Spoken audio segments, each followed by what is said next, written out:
1978년 2월 4일 늦은 밤 미국 캘리포니아 농구 경기를 관람하고 집으로 돌아가던 5명의 청년 깜깜한 도로 위에서 흔적도 없이 증발합니다. 이들은 모두 20대에서 30대로 가벼운 직접장애나 정신과적 병력을 가지고 있었지만 일상생활에는 전혀 무리가 없는 순수한 청년들이었죠.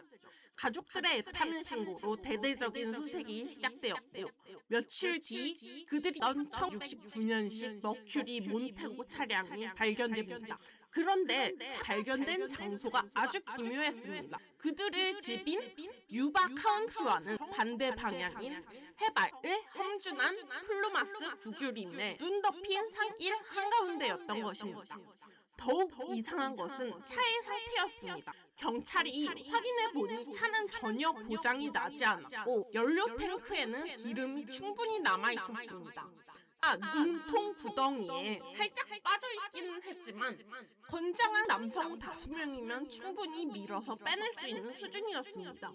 하지만 그들은 차 안에 멀쩡히 있던 지도와 탄 옷을 그대로 버려둔 채 영하의 눈보라가 차는 어두운 숲속으로 걸어 들어갔습니다. 도대체 무엇이 그들을 캄캄한 숲으로 몰아넣은 걸까요? 수사가 난항을 겪던 중 실종 당일 밤 그 산길에 있었던 결정적인 목격자가 등장합니다. 조셉 솜스라는 50대 남성이었죠. 그의 증언은 등골을 서늘하게 만들었습니다. 사건 당일 눈길에 차 갇힌 조셉은 갑작스러운 심장마비 증세로 차 안에서 고통을 받고 있었습니다. 밤 11시 반쯤 그는 뒤쪽에서 다가오는 헤드라이트 불빛을 보았습니다. 청년들의 차였죠. 차에서 내린 사람들은 플래시를 들고 주위를 서성거렸습니다. 조셉은 살기 위해 차창 밖으로 몸을 내밀고 도와주세요 라고 소리쳤습니다.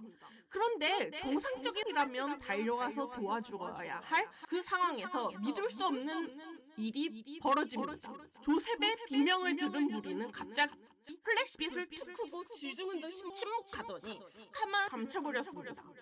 그들은 조셉을 피한 걸까요? 아니면 어둠 속에서 숨어있던 또 다른 무언가를 피해 도망쳤던 걸까요? 수개월이 지나 눈이 모두 녹아내린 6월 차량이 발견된 곳에서 약 30km나 떨어진 깊은 산속 산림청이 관리하던 낡은 트레일러 안에서 마침내 실종자 중 한 명인 테드 위어의 시신이 발견됩니다. 그는 침대 위에 누워 몇 겹의 두꺼운 모포로 몸을 꽁꽁 감싸고 있었습니다. 구경 결과 그는 극심한 동상과 함께 완전히 굶어 죽은 상태였습니다. 그의 발에는 동상으로 괴사된 상처가 참혹하게 남아있었죠. 하지만 수사관들은 진정으로 공포에 질리게 한 것은 시신이 아니라 트레일러의 내부였습니다. 테드가 굶어 죽은 그 트레일러 안에는 무려 5명의 성인이 1년 내내 먹고도 남을 엄청난 양의 식량과 건조식품이 호미처럼 쌓여 있습니다. 심지어 밸브만 열면 당장 방을 찜질방처럼 덮일 대형 평판 가스통이 있었고 성냥과 위도 널려 있었죠. 그런데 테드는 통조림 단 한두 개를 제외하고는 식량에 손조차 대고 가스 밸브는 건드린 흔적조차 없었습니다. 음식이 눈앞에 산더미처럼 쌓여 있는데 왜 그는 모포만 뒤집어 쓴 채 고통스럽게 굶어 죽고 얼어 죽어간 걸까요? 이후 트레일러 숲속에서 메두르가, 스털링, 휴이드 3명의 시신이 유골 형태로 흩어진 채 발견되었습니다.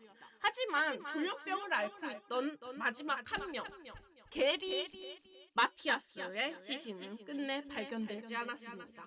오직 그의 가죽 구두만이 테드가 죽어있던 트레일러 안에 덩그러니 남겨져 있었죠. 그들이 왜 완벽하게 작동하는 차를 버리고 영하의 숲속으로 걸어 들어갔는지, 식량이 가득한 트레일러에서 왜 굶어 죽었는지, 그리고 게리 마티아스는 도대체 어디로 사라진 건지, 만약 범죄자의 소행인지, 환각에 의한 집단 패닉인지, 그날 밤 산속에서 일어난 정확한 내막은 그 어떤 수사관도 명확히 설명해내지 못했습니다. 진실은 978년 그 캄캄한 숲속, 그들의 얼어붙은 침묵 속에 영원히 묻혀버렸습니다. 미국 역사상 가장 기괴한 산악 미스테리, 유바 카운티 5인 실종 사건이었습니다.